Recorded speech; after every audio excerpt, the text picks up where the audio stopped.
Hello, Jen. Welcome, everybody. Happy last Monday of August. I cannot believe we're here, winding up the summer and planning for fall. And Jen and I thought we would talk today about winning at work requires winning at home. And there's a few things that were the precept for this. One of them is my daughter just had her first baby this weekend, my first grandchild, and we've been trying to figure out how to plan and accommodate for that for this last month. Is a baby here yet? And, what does that look like with all of our client commitments? And I had a little bit of travel in there. And then I was at a client's last week, and one of the leaders' wives just passed away this summer. And it's been a 2-year journey with Alzheimer's. And I was just blown away at how that firm completely lifted him up and accommodated him being home when he needed to be home with her, being the primary caregiver. He was home when she passed away and continued to be able to keep commitments that they had. They did some adjustments that they needed to make and flexed when they needed to have that, happen, but he was so fully supported. So Jen and I have been talking about this, and we're like, we know this is what's possible in firms, in organizations, in any kind of company or entity, and that if we can lift our people up and just really have them win and have them feel supported and be in communication about what's needed to keep commitments to each other, to our clients, to stated goals that we have, that then we can figure that out. And we just know it's possible. So we thought we better talk about that. So Jen, what do you want to add for the setup there? Well, I love the topic. It's scary. I mean, we're small business owners. We're a tiny little business, and we don't have a bazillion people to back each other up. And our profit margins aren't that awesome. At the end of the day, our costs, just like every other accounting firm's costs, are in labor. And so, it's easy to get in a conversation called, we can't afford this or something. Every person needs to be productive, and they all need to be chargeable, and but talent is more important than anything else. And if you take care of your people, they'll take care of your clients. And if you take care of your clients, the revenue and the profits will take care of themselves. Now, you have to price right. There's a whole bunch of other stuff that we don't get to dig into here, but we're fundamentally in the camp of treat your talent as you would like to be treated. Right. And try to model that yourselves as individuals, but also, have an environment that supports the whole person who is there. In the olden days, back when Tamara and I first met 100 years ago, we can say that now that she's a grandma. I've been teasing her because I am older than Tamara, but I've been saying, now that you have a grandchild and I don't, I still have a high schooler, Tamara. So, but she's got a high schooler. High school, he's coming into high school next week. Yeah. So, but anyway, I've been teasing her about being older than me now that she's a grandma. But anyway, when in the olden days, back when we met, we weren't allowed to have a personal phone call at work. You weren't supposed to talk about your home circumstances, and if you had problems at home, that was like a deal breaker, man. You were a loser, and you were not an employee that company wanted. Now, I'm sure there were exceptions, kinder, gentler places to work than where we worked, but in the olden days, that was how it was run, and you pretended that everything was fine at home, but in reality, the story Tamara told about the gentleman whose wife was ailing and that he wanted to be with her and he wanted to ensure she was getting good care. That was a 2-year journey that he was going to go on, whether he was at the firm or not. Right. And when you're having children, we have a saying at Convergence that if the parents aren't winning with the kids at home, mm-hmm. and the kids aren't winning, then the parents are quitting their job to take care of the kids. There's no such thing as, I'll let my kids go down the tube, but I've got to hurry up and focus more on work. That's very rare that happens. And that's not a healthy mindset. That's not what makes our society great. Raising your kids and paying attention to them first is super critical. So anyway, we have to address this as employers. And certainly the pandemic has helped us with that. And maybe you want to talk a little bit about that, Tamara, and then maybe kind of dig in a little bit on how we manage some of these things and what we've heard from other firms? Yeah, I think that's a great idea. And I think the pandemic, to Jen's point, has really just, brought out our humanity. We've just gotten more have more light into people's lives, partly because you can see it go behind my door here. Like if my door were to pop open, or, dogs barking or kids crying or whatever that might be, internet conflicts, because we had, school children at home. And so we had to fight, literally, I had to fight with my son over internet. But we really had to figure out, what do you need to be supported, and what does your setup look like today? And by the way, it's not the same as it was last summer. My son's going back in person. He's been online, just as an example, but everybody has a different, unique setup. I know Jen and I both, have aging parents that we're taking care of. And that changes, almost daily sometimes, and shows up like an emergency. So we really have to understand what's happening. And one of our questions we've been asking and encouraging firm leaders to ask is, how are you really? And adding that really part, and what is happening, today. What does your fall look like? We're transitioning to September. That'd be a great check-in, conversation to have with your team members. What's your fall looking like? We're turning to September. You're starting holidays are going to be coming back up, but they have kids, they're going back to school, but they have other commitments in the fall. I know we have a lot of fall commitments.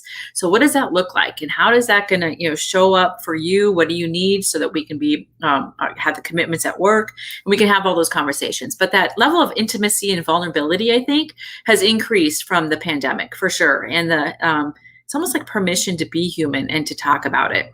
And so we have to, to have people, feel like they, are supported. And so I think those check-ins is like one of the structures. We've talked about that on other HR huddles, but I think that's important not to forget about it. I know recently we talked about doing some stay interviews with the Great Resignation coming up. And, like Jen said, if I have an ailing wife, or I have some kids that I need to, that are not successful, they're failing, I'm going to make a choice. And so I'm going to have to make a choice and probably err on that side. 99% of us would err in that side, but instead I can say, well, how do we make that work? And so those check-ins are so, so important. I think that's one of the first structures that I would put in place. And then I think expectations, I would just lead with that, Jen, and you can add to it. But I think, making sure we have clear expectations. What's coming up for client engagements? What's coming up for projects? Who has the ball? Even in our tiny firm of 10 people, we have seconds on every single thing that we're doing.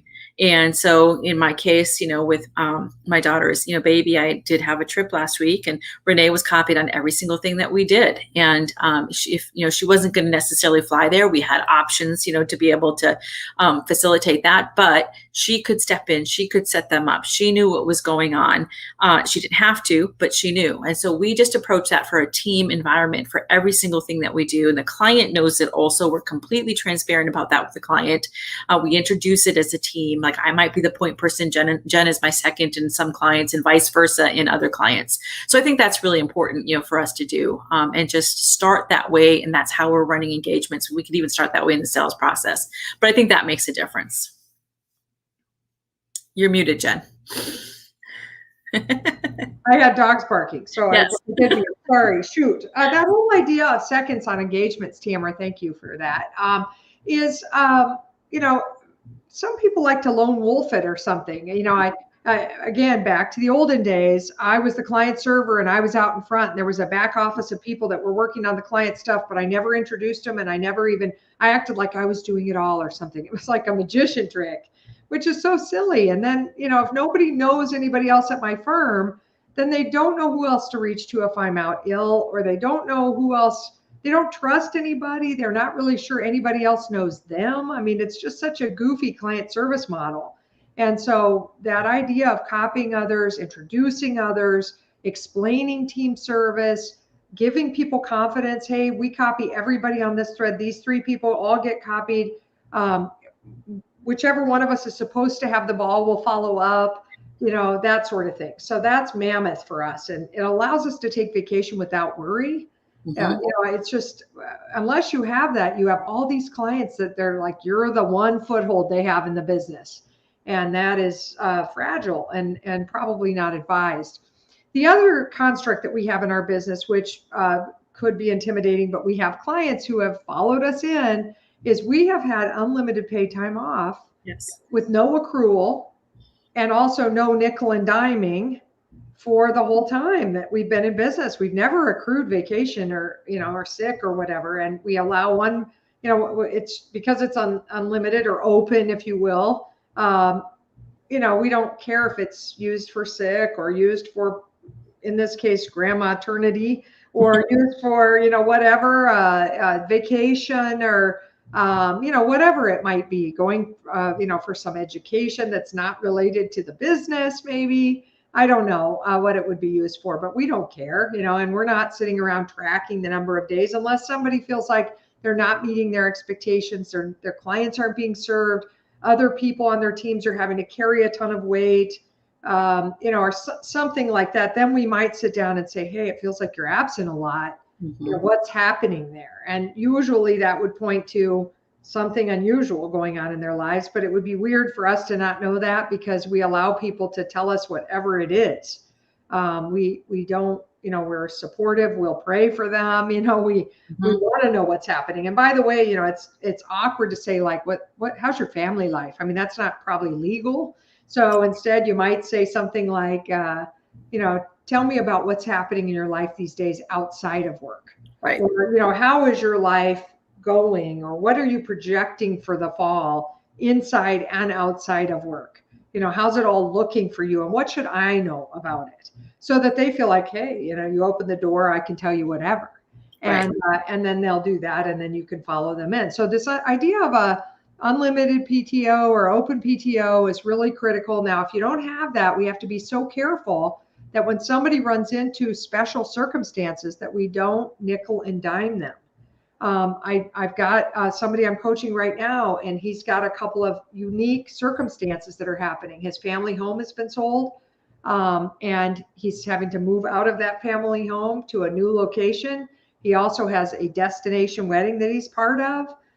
They're happening in the same month, and he's already taken some time off earlier in the year. So he's going to go negative in his PTO bank at his firm. And he's a bright future leader. And the reason I know him is because I'm coaching him. So they felt enough about him to give him to us to coach and to help refine him. Well, he's kind of being nickeled and dimed for just a few days going in the hole. And it's okay to go to say, hey, you owe us those days next year or whatever. But they're talking about docking his pay and making him fill out a bunch of forms and do some strange things that are making him feel a little bit like, hey, I don't think you guys care about me that much. I feel like a number here, and I feel like bureaucracy is being applied, like I'm in the government or something, and I'm not.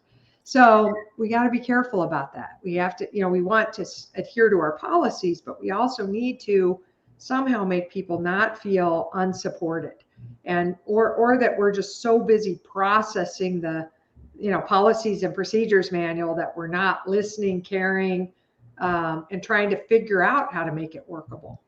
Well, and it's hard in that scenario, if I were him, to say, how do I want to give extra during our busy periods, or when a client needs something? It's like, it doesn't feel like give and take. It feels one way.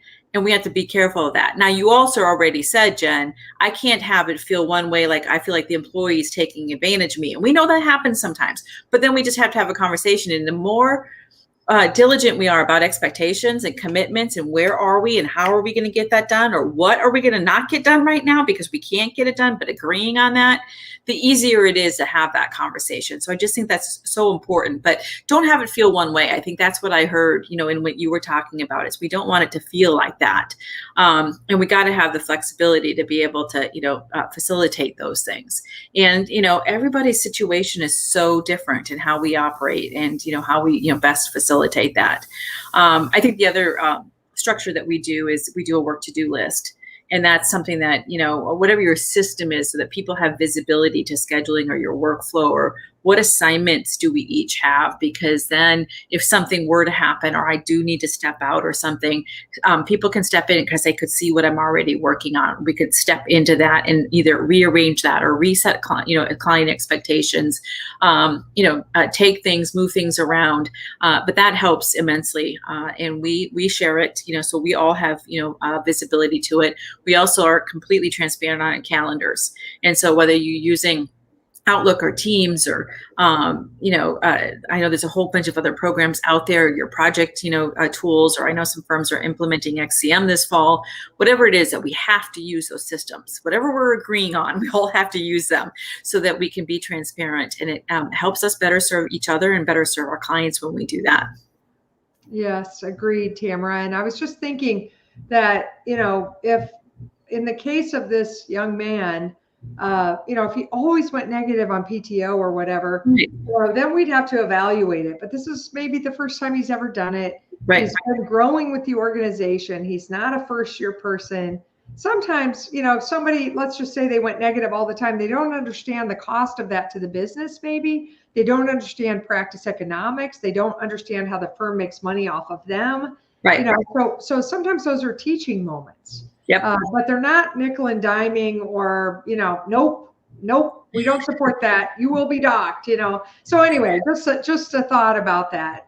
The other thing is that our tiny little business, radically, we have paid some time off for maternity leave. And we've been mostly female, not all female, but mostly female. And our men have not been in the baby business, or they would have maybe been offered that paternity side of it. So I think if we had a guy who had a baby coming into his life, he would be offered the same opportunity. They have to work for us for a year, but then they start earning paid weeks off of maternity or paternity. And we're a tiny business, and that's not that affordable. In reality, having somebody take off for 5 weeks in our little 10 or 11 person shop is brutal. If they take off for 6 or 8 or 9, it hurts. Just them taking off hurts. Just covering it all and trying to figure out what all that is. It's not like I have 100 people that I can split it all up. No, that's right. So we shoulder it, and then we also pay for it.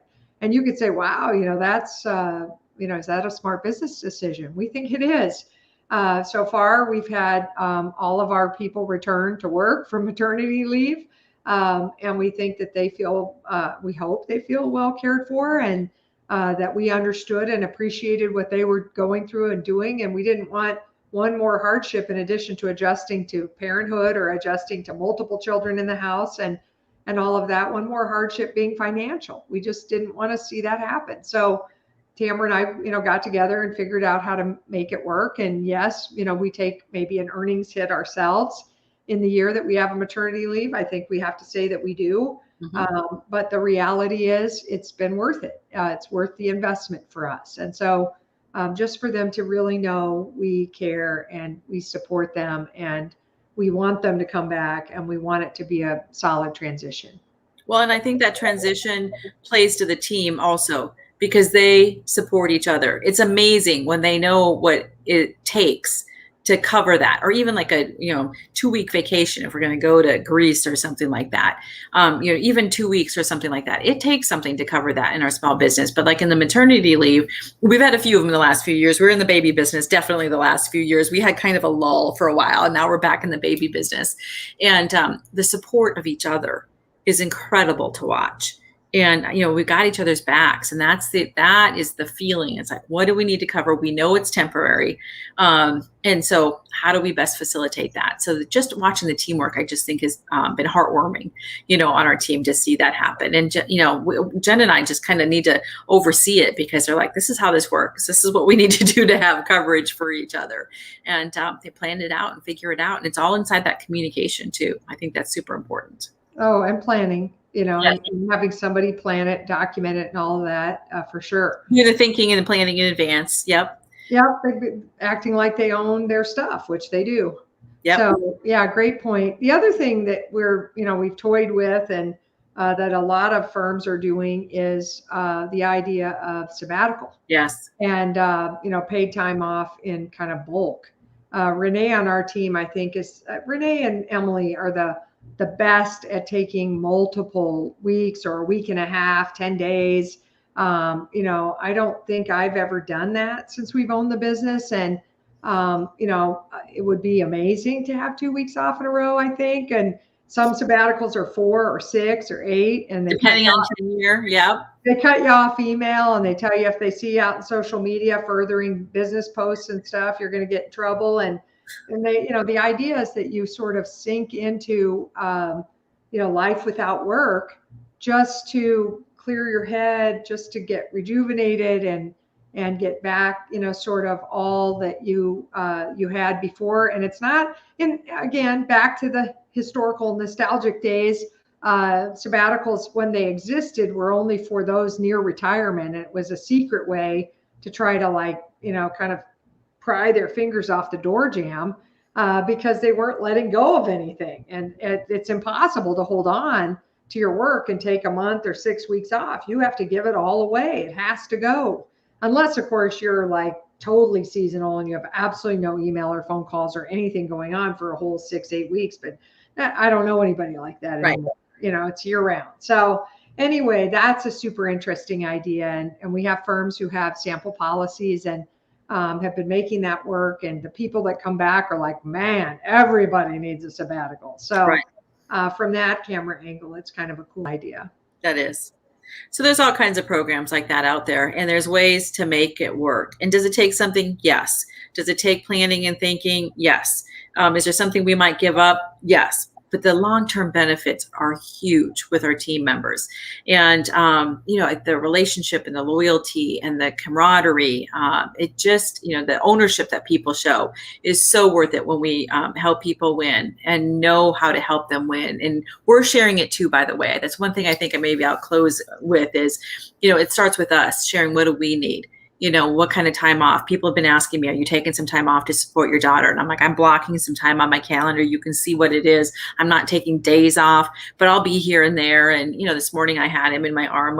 Had a meeting with one of my team members. And so he was my workmate this morning, and just being able to do that, but they know that. So being transparent, I think, is huge, and it's worth it. I think that's the message that we want to leave you with. So next week is Labor Day. And so we are going to be closed, as most of you are probably. So we will not be here for the HR Huddle, but we will plan on seeing you the following Monday in September and pick up with a new topic. So we look forward to seeing you then. We hope you have a great 3-day weekend. Thanks for being with us today. And we'll talk to you soon in social media or email us and talk to you soon. Thanks. Thank you.